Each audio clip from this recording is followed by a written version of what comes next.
Hey folks, I'm Walter. You know, recently we talked about doing the math on a drink package to make sure you're actually going to get your money's worth. You got to do the same thing when you get a sale from the cruise line, because especially once you book a cruise, you're going to get emails probably every single week saying this is on sale, that's on sale.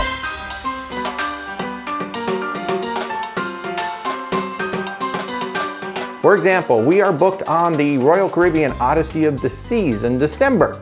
And when we booked, Rebecca started a simple little sheet here to keep track of what the prices were for the various things. So for example, the drink package, the deluxe drink package, was $65.99 per day.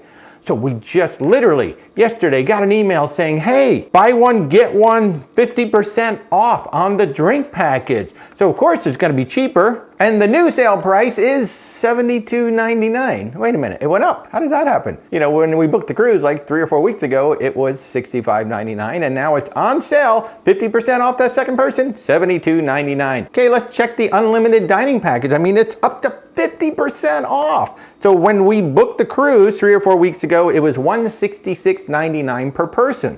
So up to 50% off is $207.99 per person. Wait a minute, it went up by like an entire meal. And with both of those, you notice the fine print says this is the sale price. It's not 50% off of this.